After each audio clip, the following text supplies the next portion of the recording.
Ever dreamt of packing your bags and starting over in a new country all by yourself? I did it. And honestly, it was the best decision of my life. Join me as I share the thrilling heights, the challenging lows, and everything you need to know to make your solo move abroad a reality. And trust me, if I can do it, so can you. Moving abroad was a dream.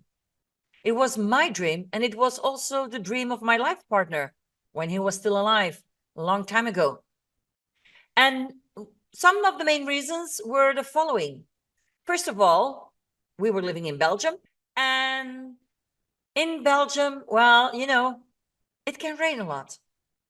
It can rain a lot. As we were motor riders, we love to go away during the weekend and holidays on our motorcycles. It's not fun if it's always raining. The other reason was mainly for me because in winter in Belgium, you have very short days. You don't have a lot of sunlight. And often you don't have sunlight at all because it's hidden behind the clouds. I was suffering from what they call winter depression. It's not like a regular depression. It's just because you're not getting enough sunlight in your eyes. One of the tricks that we used to use, I'm talking about many years ago, is they would sell you little white lights that you would put next to you in the morning when you were having your breakfast so that your eyes would get enough light in. Now, as you can imagine, that's not fun. And riding a motorcycle in the rain is not fun either. So many years ago, my partner and I decided that we wanted to have a look and see to live abroad, to have another kind of life with less rain and certainly more light. And my dream back then was Canada. I had been to Canada. I loved the nature in Canada. I had been in Alberta and British Columbia, and I really loved it over there. Now, I know the days could be short there too in winter, depending on how high you are moving to. But nevertheless, I mean, I did not see one day of rain when I was there. Maybe I was lucky. But anyways, I really wanted to go there. Fact is, my mom, who was very special to me, as you can imagine, her health was not that good. She really would have been devastated for me to go and live so far. So I made a pact with her. And I said, Mom, as long as you're alive, if I'm going to be moving abroad, it will be close by. It will be close by so that I can take a plane and within 2 or 3 hours, I can be home. I can be there for you and with you. And you can come and visit me wherever I will be living, close by, of course. So my partner and I back then, I'm now talking of the 90s, my partner and I, we were traveling with our motorbikes. We went to Scotland and England. And yes, it was too wet there too, even though Scotland is a beautiful country. We went to the south of Germany. We went into France. And most of all, yeah, if you want to have good weather in winter, you have to go pretty low or pretty south in France. La Côte d'Azur is the south of France, is really the place that I know well because my parents had a house there in Cavalère-sur-Mer. It's not so far away from Saint-Tropez. So I know that region pretty well. The problem was, on the other hand, is that in winter, it's dead. There's nothing to do. That would not have been the place to move to because of lack of work. On the other hand, I said, well, if it is to move to Lyon, which is a very big city, that's not what I want either, because I want tranquility. I want nature surrounding me. So in the end, during his lifetime, we didn't find a place where we wanted to move to. As you will remember from the other video, I will post a link to it. The sudden death of my partner, I fell alone. The first few years, or first 2 years, I worked very hard in the house, breaking it down and renovating it. It was my kind of therapy to get over the shock, to get over the fact that he died so suddenly. And then at his 2 years anniversary of him passing, his best friend was in the Costa Blanca, was close to Alicante in Spain. We were talking, he called me because it was the anniversary. And he says, why don't you come over for a few days? I was sitting there in Belgium. It was raining. It was cold. It was freezing. It was February. Surprisingly, I said yes. And it was the very first time after 2 years that I left my house for a few days to go somewhere else. So I came, I flew to Alicante, and I discovered a new world for me. Even though it was winter, during the day between 10 a.m. and 5 p.m. more or less, you could be outside in your shorts and t-shirt. And how is this possible? I mean, it's only 2 hours, 30 minutes away from Brussels, from Belgium. And I'm sitting here in the sun and I see a blue sky. I was like a young child, happy to see the sun, happy to feel some heat on my body. And that's when I said, why didn't we ever think of Spain? Probably because neither my life partner and I back then, we spoke Spanish. I did speak Dutch and French and English and German. And that's also why we were looking in those countries where they speak those languages. And we never went to see Spain to find out.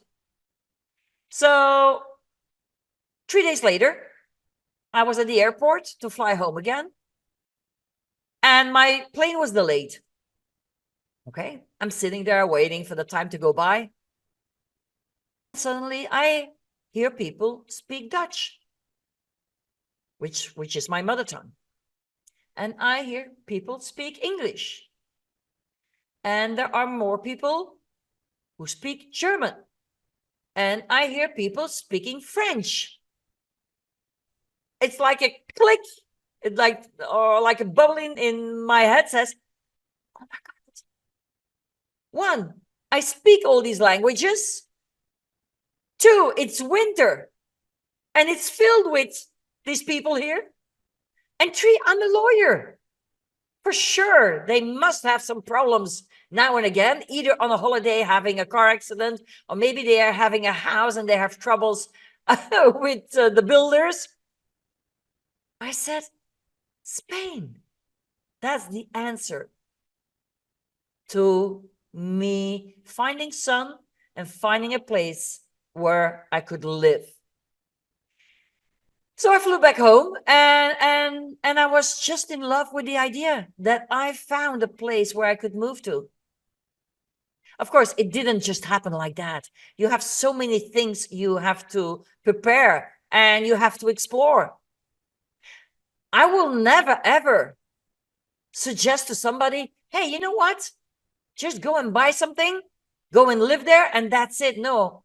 People who have asked my advice, I've always said, please go to a place, rent something for a few months, and find out if that is really the place where you want to go and live. Now, for me, how did I do it? Well, as I said before, I used to drive a motorcycle, and we had some friends with whom we went on a motorcycle holiday every year. We went to different countries. And so the next trip we did, we went to Spain. So from Belgium all the way through France, we came on the east coast of Spain, all the way in the north, and we just started to drive down on the national road at ease, all the way down, for me to find out, okay, because I didn't know much about Spain. I was in Spain once 10 years before that, I didn't really see much of Spain. So we were driving down and, oh, no, city, too many people. Oh, it's too flat here. Oh, too much industry here.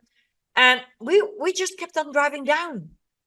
We kept on driving down till we got here to Alicante, where that best friend of my late partner, who also drove a motorcycle, had a place. This is also where I found my little paradise. Reason why? In between Oliva in the north of Alicante and Santa Pola in beneath Alicante, they have a microclimate. Meaning, in the summer, it's not as hot as in the south of Spain. And in the winter, it's not as cold as it can be in the south of Spain. So the climate is more moderate. And the other reason is by car, I'm about 15 minutes from the seafront, from the beaches. And nevertheless, I am living in the hills, little mountains, in nature.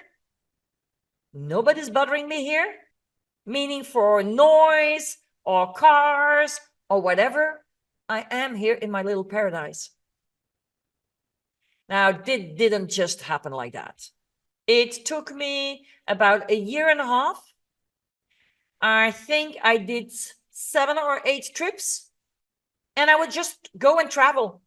I would go and look in that zone of microclimate. Where can I find something that I want to live?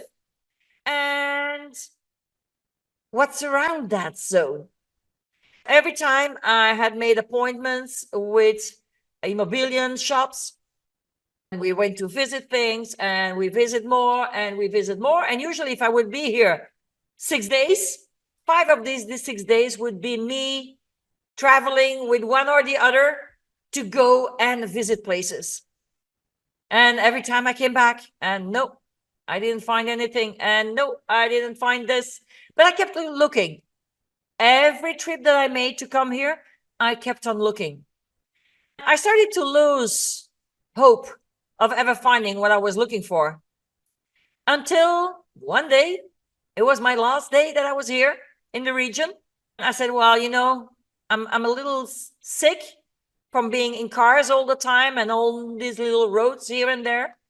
I need to take a break. I'm just going to enjoy my last day. And I was walking in the street. There were a lot of immobilian shops. Suddenly I stopped at a little shop and I heard people speaking French. I said, oh, I haven't heard French for a long time. So I said, let me go in. And I went in, I said, hi. And they said, oh, what you looking for? I said, well, apparently it's difficult to find. I want something close to the sea, but I want to be all alone in nature. I want a lot of land because I want to have horses, and for my dogs and cats, I really need a big place. And they say, we've got it for you. So what? So we drove here and I knew this was it. And so many years later, I am still here. But what is important is also the goal of this video, and to tell you the highs and the lows. And the first thing you have to remember is there is no perfect timing. Don't say, I'll wait till I'm a pensioner and then we'll move. It could be too late by then. Do you know how many people never get to that age? Or do you know some people who died pretty quickly after stopping their job? Don't wait until it's too late. As for the tough parts in Spain, there are a few of them. And let's keep on the major one, and that is mañana, tomorrow. When are you coming? Tomorrow, mañana. Okay, what time? Oh, I don't know yet, but I'll come tomorrow. But mañana can be tomorrow, but it can also be the day after or the day after that day, or next week. In other words, my major problems here is people not showing up, people being late. Even this morning, the hoof trimmer for the horses was coming at 9:30. He wrote to me yesterday, I'm bringing my kid to school at 9 and I'm coming straight to you. So at the latest, I'll be at your place at 9:30. So, okay, at 9:30, I had the horses prepared. I was waiting for him. At 9:31, I get a message. I'm driving back home first to come back with my motorcycle. That's a little fresher. And I'm standing there with one of the horses waiting because the trimmer was going to be here at 9:30. And that's something you're gonna have to get used to. Yeah. I think that's my major issue with Spain is people not being on time or people not showing up. What I always said is you need to take the time to do your research. Do your research before you take action.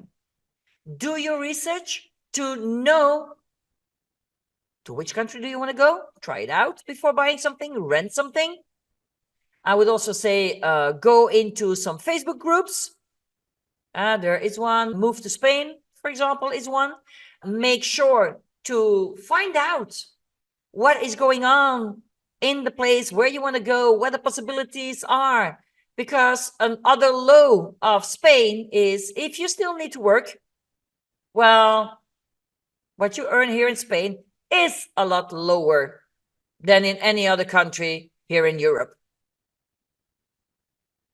But my highs are so much more important. You know why?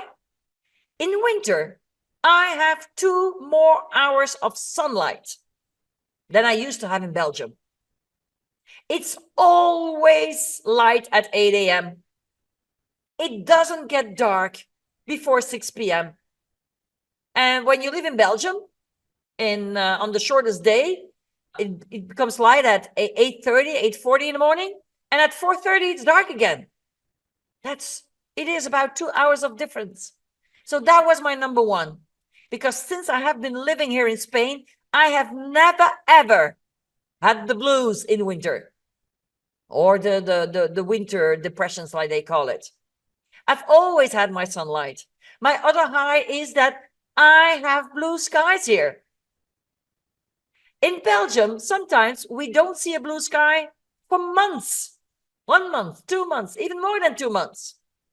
There is a sun, but the clouds are below the sun. So when you're looking up in winter, you see a gray sky.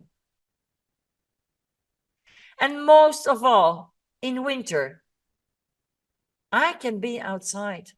I can still eat outside for lunch at Christmas and New Year's. Because as long as there is not too much wind, and we have wind, I would say, in this zone, we have winds, I would say altogether 2 weeks, 2.5 weeks in a year.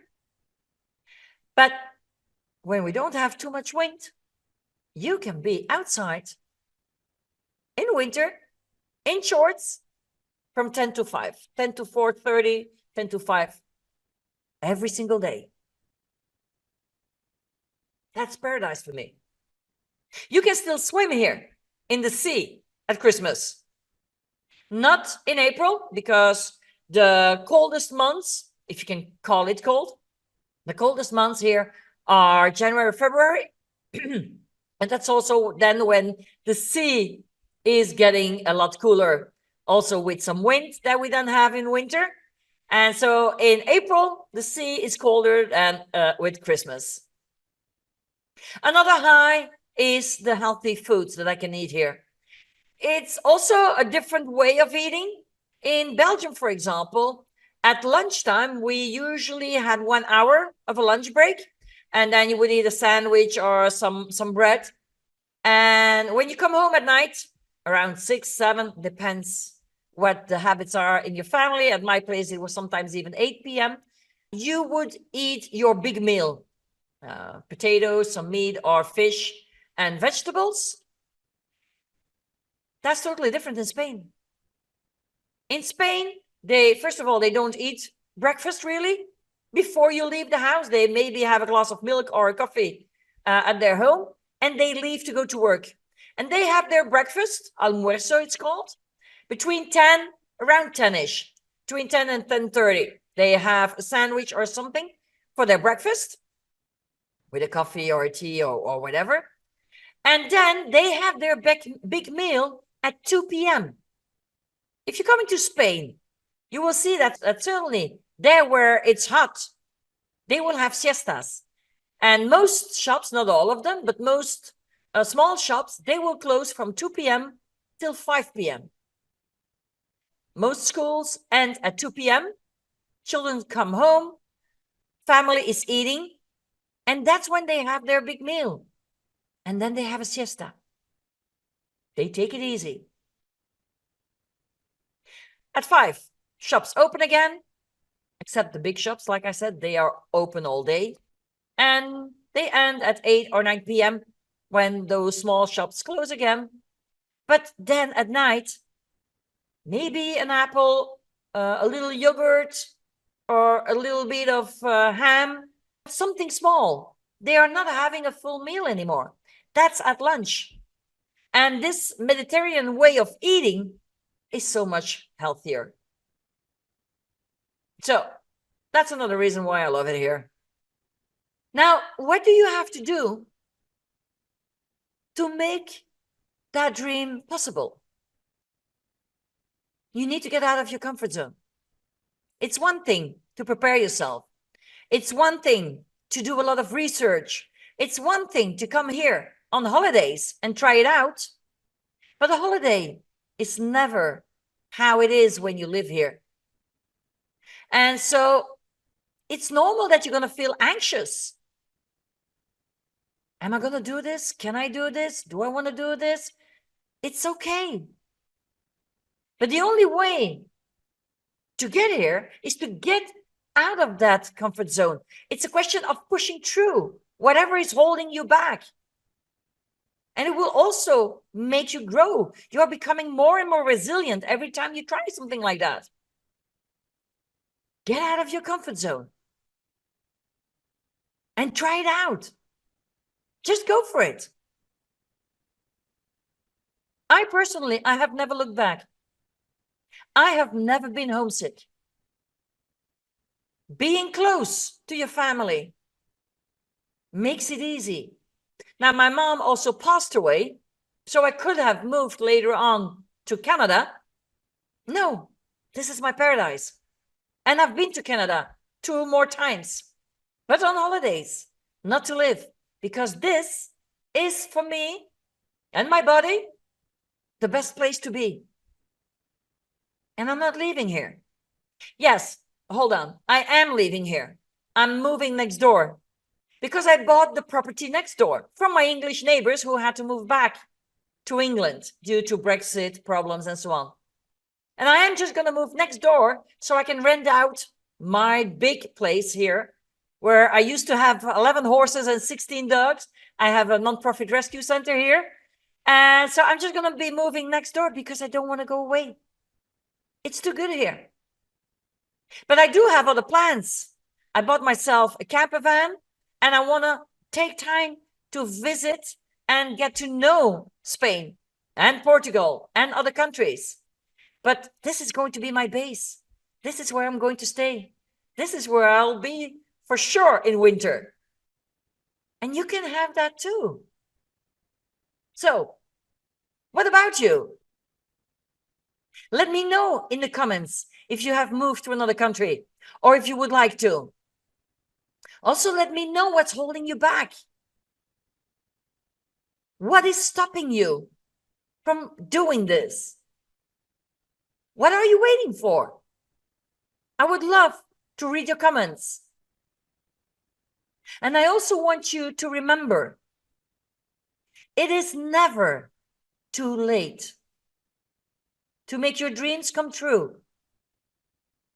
And I can only say, if it is your dream to move abroad, then go for it. Do the research, try it out, and maybe I can invite you for a coffee if you're moving to the Costa Blanca. And yes, I came here all alone. And if I can do it, so can you. By the way, if you want to find out why I love to be living alone here, check out this video. And remember, you make the choices. It's your life. Enjoy it.